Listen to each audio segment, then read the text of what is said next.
non desespero, me denolo sulu. Right now, you're listening to the Sikelos Epitaph, the oldest complete song that is preserved, since it was written around the year 0. It consists of the following lyrics. While you live, shine, have no grief at all. Life exists only for a short while, and time demands his due. The due of death. Hi, and welcome to S for Science, and we're all going to die someday, fortunately or unfortunately. In fact, if we calculate considering the approximate and average mortality rate of nowadays, we can estimate how many people that will see this video are going to die the next day. So let's make the hypothetical example that this channel has 300,000 subscribers and that every single one of them watched the video. The next day, after 24 hours since the video was published, applying, as I said, the average mortality rate of nowadays, if those 300,000 people watched this video, approximately 7 of them would die the next day. Actually, they will die. And one of those could be you. Or maybe not. Currently, the International Union for Conservation of Nature, dedicated to the conservation of species of the planet, have rated humans as least concern in their famous list of states of conservation. And this is a map that shows the distribution of humans around the planet. The most reddish zones represent zones with more population density, but we need to add a couple more maps. One with places which in the past human population stayed, and another one with a total human distribution. Because since November 2nd, 2000, there have always been Homo sapiens sapiens in space.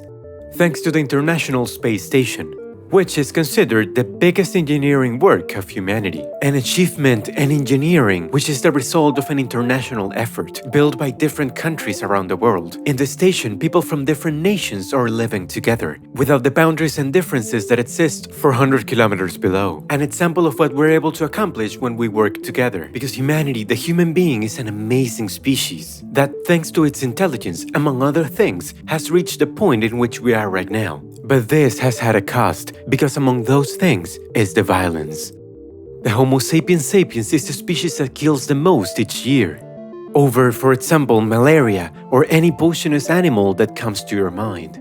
The 3% of annual human deaths are caused by other humans. And in periods of relative calm, since during the Second World War, the most deadly of all, around 80 million people died, which is 8 times more than the current population of Greece. If there is something that the scientific community agrees on, it's the fact that humans are violent by nature. If this is an advantage or a disadvantage is more debatable. In the past, being violent was for us a clear advantage. In fact, natural selection favored the continuity of violent behavior, as this allowed us to have more resources than other species, defend ourselves against predators, and ultimately, it's believed that humans survived because they exterminated the Neanderthals, the only other species that could have become a civilization. Because what differentiated us and the Neanderthals of other species that have existed on the planet, it's the intelligence. And nowadays, we still have that intelligence, but also, logically, the violence that made us survive. We're still the same species that had to compete with many others to not stay in the fossil record. We continue evolving, of course, but so slowly that for millennia, we will still be the same smart monkeys, but so violent. Hey, wait, stop right there. Stop. We're not all violent. For example, I'm a peaceful person. Well, are you sure about that? Here are the 10 best-selling video games of all history. Only 3 of them are not games from the violent genre, although the goal of Mario Bros is to kill enemies, so it's in the middle. And the same thing with Minecraft. And Tetris? Well, Tetris had its success mainly because of its versatility. At that time, it was one of the few games that could be played on almost all devices. And obviously, it's not just games. The film, regarded as the best in history, The Godfather, has violence as main element, as well as some of the most acclaimed shows in some countries, or one of the most watched sports in the world. And who doesn't remember running to not miss a detail when in school we heard that there was a fight? Even if you don't feel identified with any of these examples that we have just seen, humans, every single one that live on this planet, need to calm their thirst for violence somehow. And it's something normal. It is in our DNA. Obviously, these examples are not the same level of violence, since it's not comparable to play a video game than to kill an animal or a person in real life. But what motivates us to do it is of course comparable. In fact, it is the same. That instinct that we've had for thousands of years, the same that has allowed us to survive, but now is constantly threatening us with our self-destruction. But we like it, it entertains us, our brain asks us to be like that, and it rewards us. Are you still not convinced that you are violent by nature? Then it's time to talk about the Milgram experiment. The Milgram experiment was a psychological experiment in which a group of anonymous people were asked to apply electric shocks to a person they got to know just before starting the test. This person, after meeting the other, was moved to another room and his screams could be heard by the other person. After that one, some replicas of this experiment have been done, like the one you're seeing right now, in which the idea is the same. The person has to apply electric shocks each time stronger to the other person, until a final electric shock that kills the other person. The person that is performing the electric shocks is not obliged to be there. They have simply been asked to participate in the experiment. Although, if during this they ask to leave, the scientist asks them calmly to continue. Obviously, don't worry, this is an experiment, and the person who in theory should be receiving the electric shocks is not receiving them. What they do is just play a recording in the next room, so that the person making the shocks really thinks that the other person is receiving them. But as I said, don't worry, during this experiment, no one was hurt. What is remarkable here is noting how despite hearing the cries of pain of the other person, without knowing that it's a recording, participants continue applying the electric shocks, even after they no longer hear screams, what could make them think that the other person is in a critical condition. 300 volts.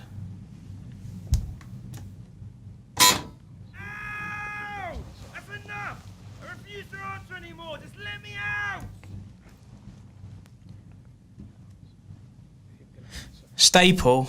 The options are diet. 405 volts.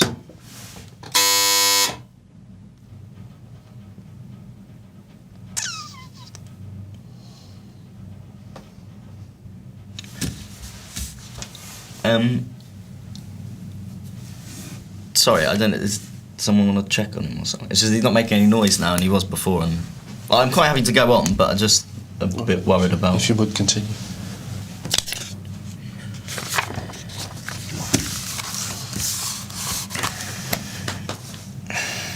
450 volts.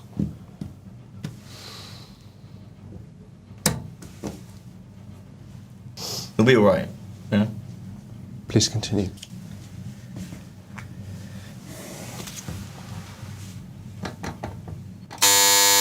And what were the results of this experiment? Well, pay attention because 65% of people applied the last mortal shock, the one that ended the life of the person. That's right, 65%. And there's more because everyone applied the one of 300 volts, the one that would leave a person unconscious. A demonstration that with some pressure and with being kindly asked to, a person is capable of killing. We obey very easily, and it costs us nothing to bring out one of our worst instincts. Maybe now you'll find it easier to understand why the Great Wars have so many people involved. Okay, it's time to accept, even if we don't like it, that humans are violent by nature. But don't think that humans are the only species that is like that. In fact, it's very common for people to think that humans are the only disastrous, violent, and awful species that exists on the planet. When in reality, it's not like that, because evolution has created very ghoulish behaviors in many other species apart from humans. For example, otters. Look how cute they are. Look how they cling together to not separate while sleeping. Although this behavior is really cute, you must know that these animals rape the young of their own species. And they also have zoophilia, since they do the same to seal babies. Oof, it seems that the animal kingdom is not as peaceful as we thought. Let's see some more examples.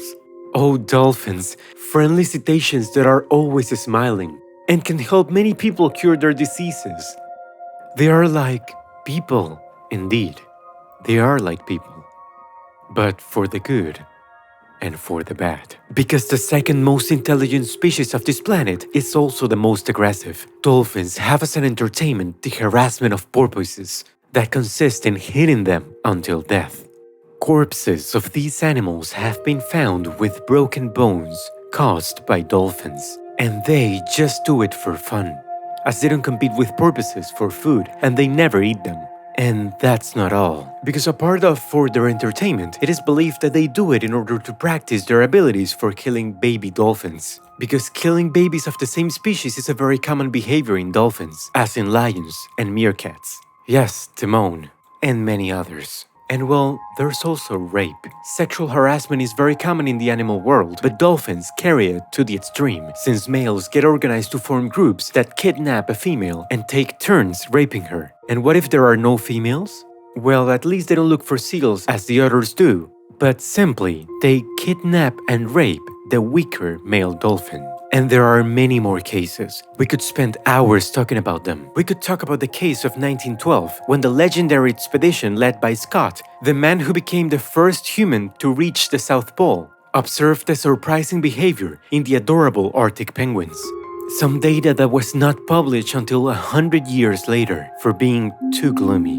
Necrophilia, physical and sexual abuse to baby penguins were observed.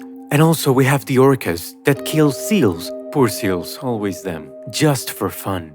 And what about our closest relatives, the good and funny chimpanzees? Well, these animals frequently practice infanticide, but in a more than barbaric way. To make females being hit again, male chimpanzees dismember their babies in front of them, to then eat them, also in front of their mothers. A behavior that has also been observed in female chimpanzees to other mothers. The reason why females do it is unknown, because it has no use. It may simply be because of their violent nature that is in their genes, as in ours.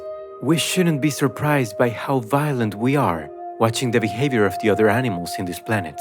It's not that humans are monsters, but all humans and non-human living beings have a dark side.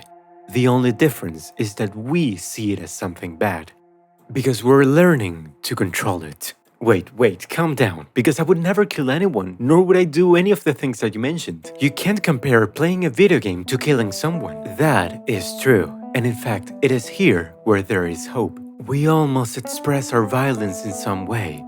To do it in one way or the other depends on our way of being, our personality.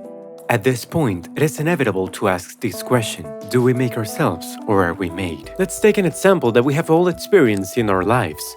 Genetically equal twins.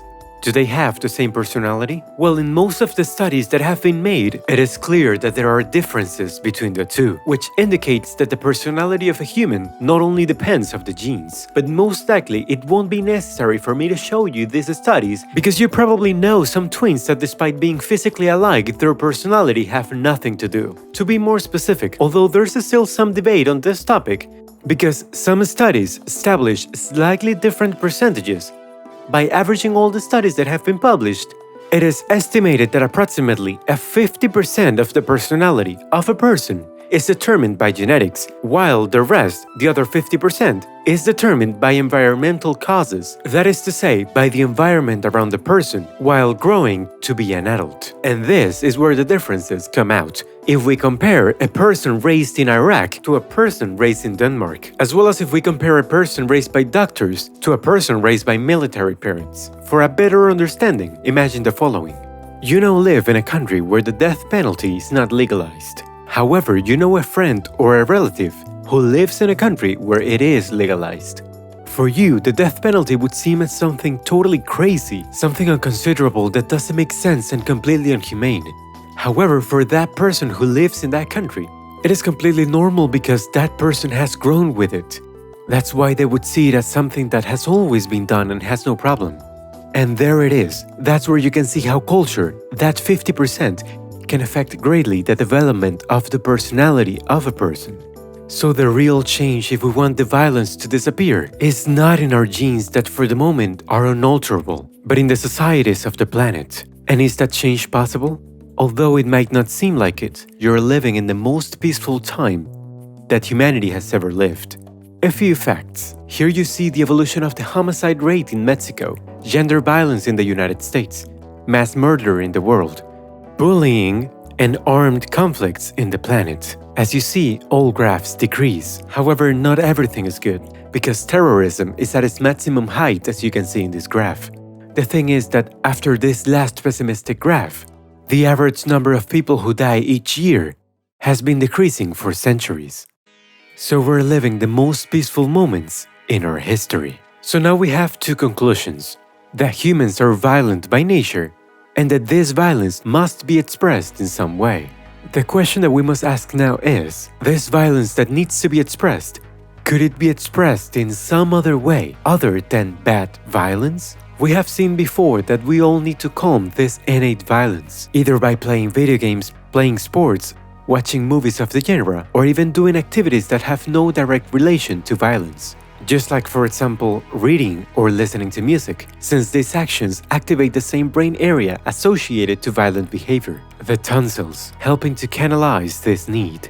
It is because of this that many therapists in prison consist precisely on artistic activities. It's no longer necessary to kill. There are even many people who, after many years containing this instinct, have managed to inhibit it. We are all born with it. We have all fought as kids, but as we grow, we're able to forget it. We have shown that we can find ways to control our instincts.